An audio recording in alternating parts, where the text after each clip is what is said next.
बिस्मिल्लाहिर्रहमानिर्रहीम। अस्सलाम वालेकुम। उम्मीद है आप सब खैरियत से होंगे। जैसा कि आपने थंबनेल देख लिया होगा कि आज हम बात करेंगे कि 8 क्लास में जब बच्चा के कॉलेज में एडमिशन ले लेता है तो उसके बाद उसका क्या रूटीन होता है, क्या हिसाब किताब होता है, सारी चीज़ें एक ही वीडियो में डिस्कस करेंगे। वीडियो बहुत इंटरेस्टिंग होने वाली है। और एक बात ये कि आप मेरे चैनल को बिल्कुल सब्सक्राइब नहीं करते, क्योंकि मैं तकरीबन बहुत सारी वीडियो मैंने अपलोड की है, उसमें जो मेरे सब्सक्राइबर्स हैं वो सिर्फ 10% आ रहे हैं। काइंडली चैनल को सब्सक्राइब करें, थोड़ा सपोर्ट दे। इंशाल्लाह मैं और भी केड कॉलेज के हवाले से इंटरेस्टिंग वीडियोस बनाऊंगा। अच्छा, वीडियो को स्टार्ट करते हैं। तो पहले बात करते हैं, जब बच्चे की 8 क्लास में एडमिशन हो जाती है, टेस्ट वगैरह क्लियर हो जाते हैं, इंटरव्यू क्लियर हो जाती है, मेडिकल फिजिकल सब कुछ क्लियर हो जाता है, तो उसके बाद कॉलेज वाले जो होते हैं वो उसको एक लिस्ट भेजते हैं। सही है। लिस्ट में क्या होता है, लिस्ट में आपको सारी वो चीज़ें लिखी होती है जो आपने अपने साथ लानी होती है। ब्लैंकेट हो गई, सोप, शैम्पू, ये सारी चीज़ें आपको लिखी होगी कि जो जो भी आपने लाना है अपने साथ वो आप को उस लिस्ट में दिया होगा।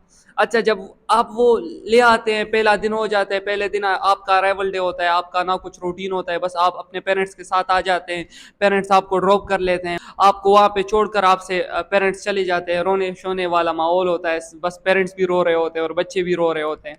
अच्छा, उसके बाद फिर क्या होता है, उसके बाद आपको फिर बेड वगैरह सब कुछ दिखाया जाता है कि ये आपका रूम है, ये आपका बेड है, ये चीज़ें आपको दी जाती है। उसके बाद आपको फिर जो स्टफ़ है, आइटम्स है, आपके स्पोर्ट्स किट हो गए, वर्दी हो गई, शूज़ हो गए, सारी चीज़ें अलॉट हो जाती है, आपको दी जाती है कि ये चीज़ें आपकी है, ये ले ले। अच्छा, आपका फिर उसमें कोई मसला हो तो फिर वो आप हाउस मास्टर को भी कह सकते हैं। टेलर दोबारा भी आता है आइटम्स देखने के लिए कि किसी चीज़ में मसला तो नहीं है, वो आप फिर अल्ट्रेशन उसमें करवा सकते हैं, चेंज भी करवा सकते हैं, वो इतने बड़े इश्यूज़ नहीं है। अच्छा, फिर रूटीन की बात करते हैं तो 2 दिन या 3 दिन या वो दिन और उसके बाद जो 2 दिन होते हैं उसमें आपका रूटीन नहीं होता। सही है।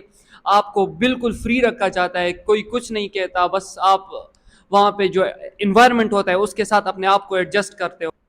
उसके बाद बात करते हैं कि आपने जब आपका रूटीन स्टार्ट हो जाता है तो वो किस तरह होता है। अच्छा, उस 2-3 दिनों में आपके फ्रेंड्स भी बन जाते हैं, नए लोग होते हैं, सारे नए होते हैं, और जो सीनियर्स होते हैं उनके साथ भी थोड़ा इंटरेक्शन हो जाती है, तो एक दूसरे को बंदा जान पहचान लेता है। अपने हाउस वालों को तो तकरीबन जान पहचान लेता है। उसके बाद टीचर्स वगैरह भी बहुत कोऑपरेटिव होते हैं पहले दिनों में, बाद में भी होते हैं, कोई मसला नहीं होता। सही है।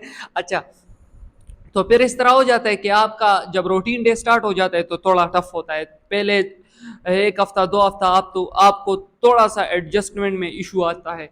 क्या होता है कि मतलब बच्चा जो होता है तो वो सुबह सवेरे उठने का आदी नहीं होता। उम, उसके बाद फिर वो सुबह सवेरे उठने लगता है।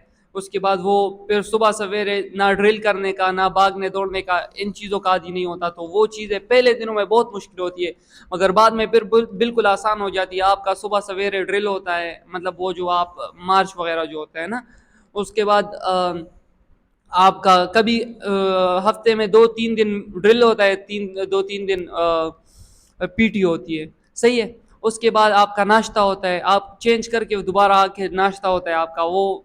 और उसके बाद फिर एकेडमिक्स होती है। एकेडमिक्स के 2 बजे आके आपका 2 से 4 तक, 5 तक, या अगर कोई एक्टिविटी हो तो होगी, वरना आपका रेस्ट ही होता है। सही है।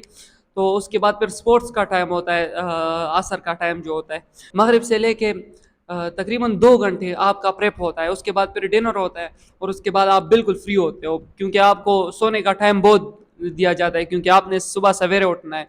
तो यही सिंपल सा रूटीन है, इसमें कोई इतनी मुश्किल चीज़ नहीं है। आप बिल्कुल आदी हो जाएंगे उस चीज़ के साथ। और आपने अगर और भी सवालात पूछने हो तो काइंडली कमेंट सेक्शन में मुझसे पूछ ले, इंशाल्लाह मैं आपको उसका जवाब दूंगा। अल्लाह हाफिज़।